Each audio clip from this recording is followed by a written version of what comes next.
Screaming, screaming, screaming. Sometimes there is screaming. There really is, though. Welcome, everybody. I promise to not scream today. Welcome to Stream of Consciousness with your host, Conch. That's me. I was, if it's your first time here, welcome. If you're returning, thank you so much for returning. And excited to share with you all today thoughts on the difference between being lonely and being alone.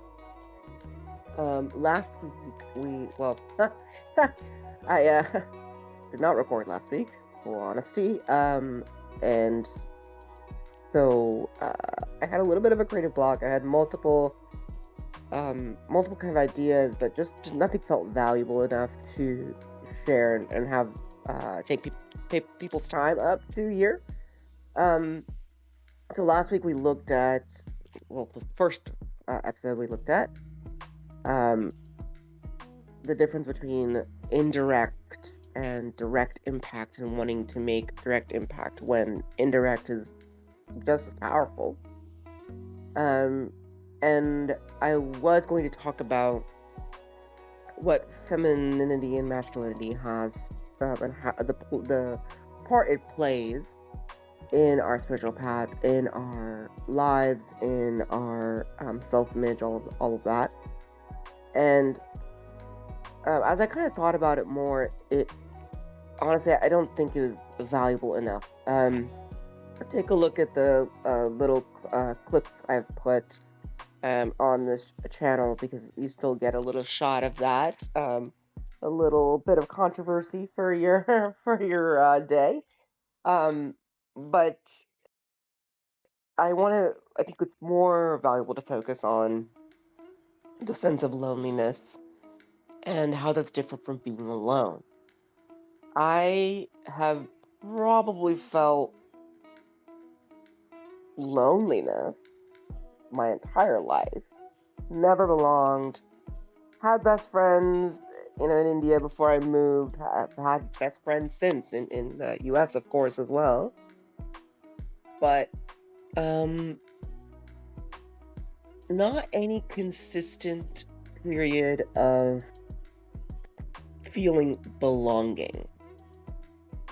And so I started thinking about, but I loved spending time alone when I got used to that. I spent it when we first moved to the States. I was bullied a little bit, or a lot, depending on your measure. And it was like, I didn't really show myself, because what's the point? I'm just gonna get ridiculed, right? But in that way, I found my strength. I was kind of on the outskirts. I was this like punk kid, right? That got along with adults way more than people my own age, and I had the same music tastes as like my, some of my teacher, like things like that. Like my peers were adults. There were older people that could see, like, whoa, you're not a normal kid. You kind of think differently, and you kind of think at a higher level. I had a lot of adults tell me, like, oh, you're an old soul. I loved hearing that. You're an old soul. I was like, oh, really? Okay. And I just, I kind of ran with it and found the benefit in it. And then I really loved being alone. And I didn't feel loneliness from being alone. I just loved being alone, expressing what I wrote a lot. I made music. There's an entire album. I think it's like 18 tracks that I still haven't uploaded on YouTube yet. Used to be on MySpace. Yep. Super old. And a couple of people have reached out to me, like, hey, can I use this in my podcast? Can I use this on my radio station or whatever? Which is so cool. So I got to really, like, create, and it just flew out of me. I had a lot of insomnia where I would just, like, literally wake up and a poem or a song or something, or, would just come right out of me, like no formation, just scribbles on my whiteboard. Yeah, I love whiteboards. I'm a little obsessed. I actually have some of the walls in my house are covered in just whiteboard stuff. Because why not? It's like super fun. Anyway, getting off on a whiteboard tangent, but I love them. Highly recommend you put some big ones in your house because it's great for creativity.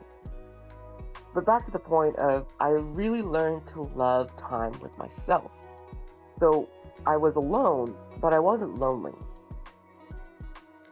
And as I got more and more involved, in professional life and like networking and trying to be there for people in just like adult world. Adult world is pretty dumb. It's pretty nonsensical. Nothing makes sense. All the standards are standards because they sell or they make money. No one's really your friend. No one really wants to help you, regardless of how many people shout from the rooftops of LinkedIn that your network is your net worth. Like, adult world is incredibly dumb. Or at least incredibly unintelligent. Let me put it that way. And having to adjust to that as like someone who was I was actually further on my spiritual path in that time alone than I was after I had to kind of get into like the real world. And as I got further and further into the real world, relationships, I got married really early. I was 22. We were together for a while before then. We're still together, by the way. Going on over a decade of being married happily, and but that took a shit ton of work. It still takes work. It took a fuck ton of work. Sorry, a shit ton just wasn't enough. I needed to accentuate. It took a fuck ton of work. But all that work tests your sense of self, your definition of self, that want to kind of retreat, a lot of alone time. Like when you're first in a relationship, especially when you're young, you spend a lot of time with that person. You spend a lot of time kind of adjusting, right? Compromising here and there. Okay, well, I want to do this, or I really don't want to do that, blah, blah, blah. And thankfully, my husband is not a major extrovert at all, but I was a little bit more so. I kind of just, it's like I took on a different personality in order to be in this adult world. And the more and more I went down that route, I had less and less time to just be with myself. I was always engaged in something because the parts of my life kind of seemed to require it. And then when I wasn't, there was that loneliness. And it's crazy, and I've heard this from actually multiple people. Feel more lonely even when you're surrounded by all that engagement and all of those people that supposedly make up your life, right? Your support structure, all that good stuff. And it's not until I kind of became aware of that and realized, oh shit, I've kind of gone off the path here. And then I, worked my way back, and now I have made it a point to truly work on that feeling of loneliness. And what I think it really is, it's not the topical, like, oh, no one's talking to me, or I even not so topical, which is, I don't feel like I have any kinship with my kinsmen, right? Example for myself, and again, I'm weird. I don't know if anyone can relate to this. If you can, save me from myself, and please let me know that I'm not alone in feeling this way, although it's fine if I am. But my kinship is from the wild world, from the natural world. I literally talk to trees. My dogs are my best friends, and Like, and not just because, like, they, don't give me sass, because they give me plenty of sass, let me tell you. I have pit bulls are very sassy, and naughty. And I also have a German Shepherd right now who is quite pushy also. They're great dogs. So I don't know what I'd do without them. Anyway, my point is, my relations are to beings that most humans do not consider having relationships with. Trees, mushrooms, the plants I grow in my yard, the trees I've planted in my landscape. You know what?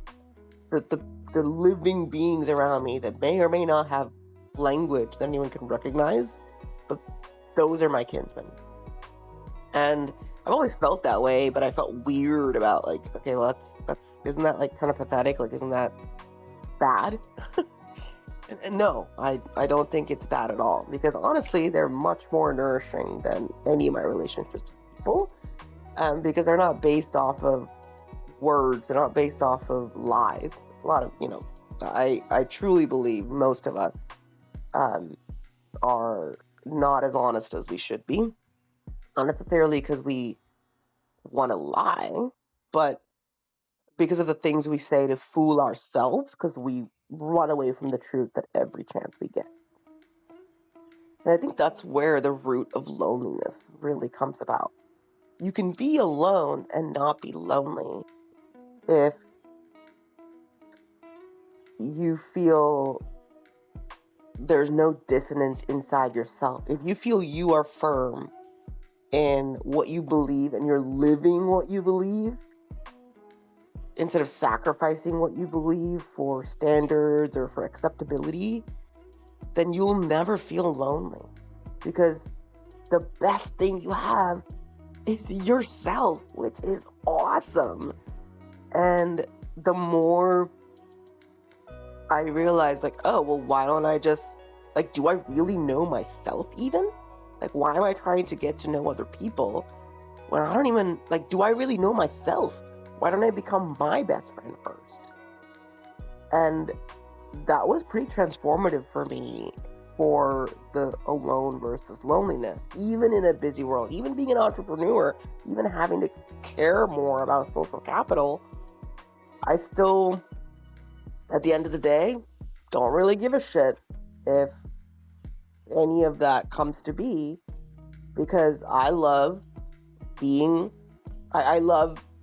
friends with myself and spending time with myself. And I think being able to say that and mean it and have it actually be real and true, most people can't do that. And that's where that loneliness comes in. It's when there's silence and you know that silence holds truths about yourself and you run away from it.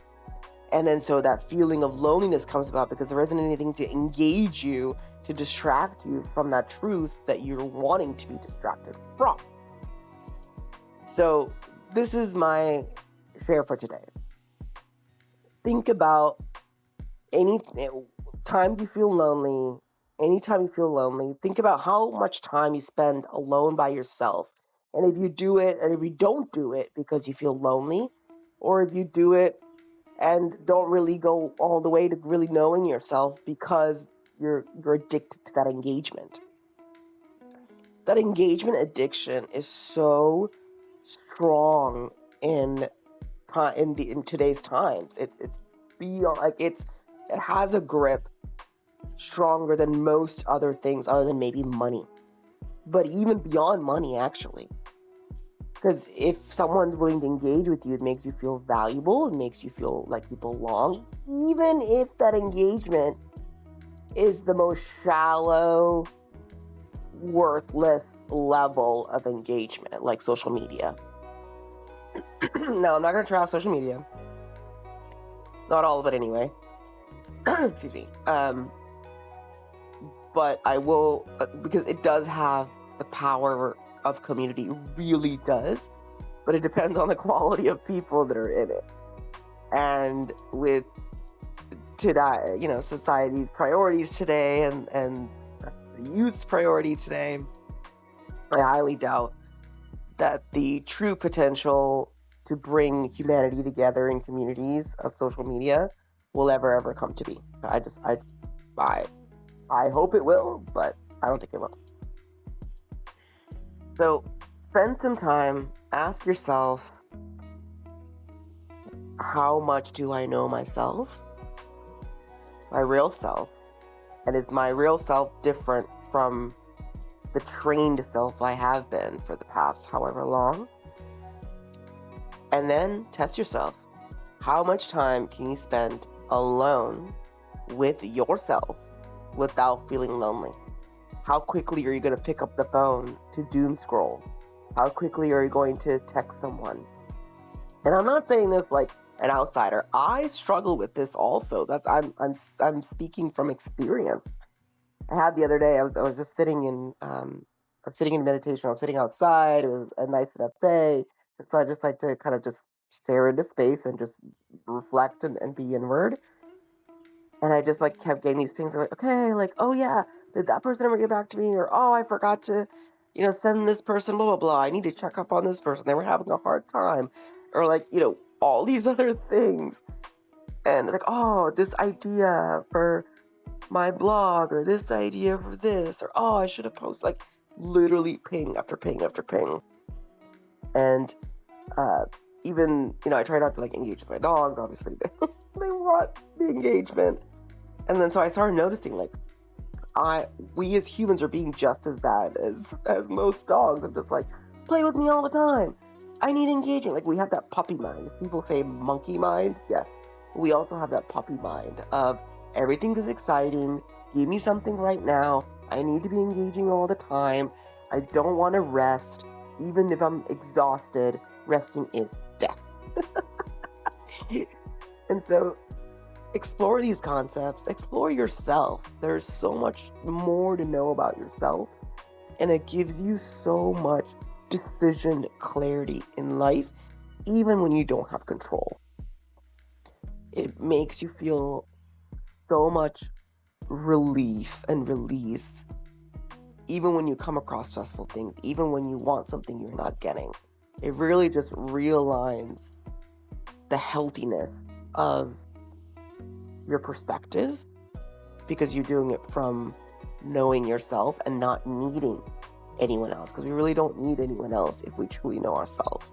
And if you aren't friends with yourself, I'm betting you that's where your loneliness feelings come from. Tell me if I'm wrong. Tell me if this seems right, if it makes sense to you. Thank you so much for tuning in. That is all for today. I'm not going to mention next week's topic because I don't even know. If you have thoughts on what topics you're struggling with or just things you want to talk about, please feel free to reach out to me, put it in the comments, however you want to get it across. I would love to meet you, learn from you, learn with you. Let's make this the most supportive and insightful community that we can on YouTube. Thank you so much for listening, and I bless you all with peace and insight into yourself. You are lovely. I love you. I hope you love yourself as well. Cheers, and see you next time.